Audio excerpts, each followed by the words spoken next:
Put another way, we stop worrying about the return on investment when the investment is zero. In the old days of IT, you'd make a business case for buying something, you'd go to your boss would say, yes, I sign off on this, you can have the money, you'd go buy the servers. Well, that was because you were expected to predict the return on your investment.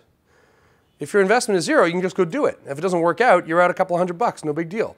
And so we stop worrying about the return on investment when the investment becomes zero, and that changes how we behave as an organization. Clouds, because of that, are a license to experiment. It means we can try a lot of different things. Clouds give us the ability to experiment with different properties we're going to launch, different ways of computing, different approaches, and then kill the ones that aren't working.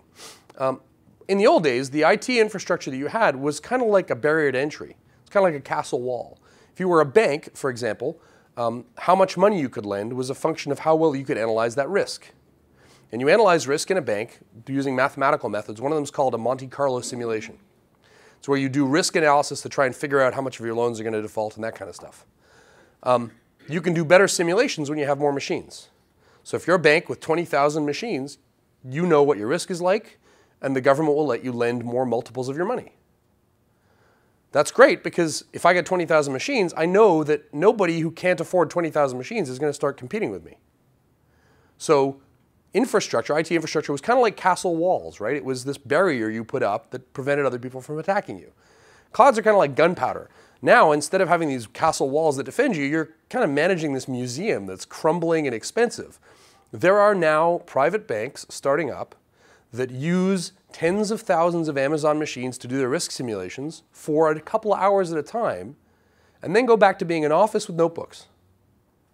And they are just as competitive as big banks, except they're not spending money on large IT teams and large data centers. And this is happening not just in banking, but in finance, and in healthcare, and in architectural modeling, and in genomics. Every single industry. Architecture firms are springing up saying, I can do architectural structural engineering of a bridge that I couldn't have done before, and now I can bid on much bigger skyscraper contracts. So every industry is being attacked by this because this traditional barrier to entry is crumbling. So ultimately what we see here is this rebalancing of IT because of these tremendous benefits: elasticity, on-demand payment, the tearing down of barriers to entry, the ability for anybody to start like a rogue organization. And so it's not like we're seeing, okay, we're done now, but we're seeing that big organizations are having to adopt and rebalance this stuff. So we see the bare metal on one side, some kind of a virtualized approach where you've got your own stuff running, public and private hybrid models that connect public infrastructure and private infrastructure, infrastructure as a service, platform as a service, and then a set of services out there that are RESTful or mashups. And some companies that are new are starting over on the right-hand side of the screen. They're building platform and infrastructure stuff. Older companies are trying to leverage their existing infrastructure but make it more efficient and ultimately probably not buy it at next purchase cycle but see what they can move into the cloud.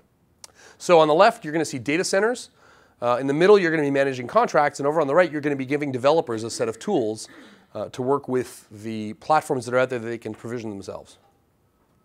Now, cute dog. Now, that also means that you've got this older set of technologies that are kind of lonely and they're never going to be able to migrate, and you're always going to have to keep them in-house. So your mainframes aren't going to go away. Your existing legacy applications are going to stay in-house. Some things that are dependent on the network for working or that require a certain kind of database, they're not going to go anywhere. That's fine. On the other hand, applications that are highly parallel, that allow you to do lots of things at once concurrently and very quickly, are great candidates for moving to the cloud.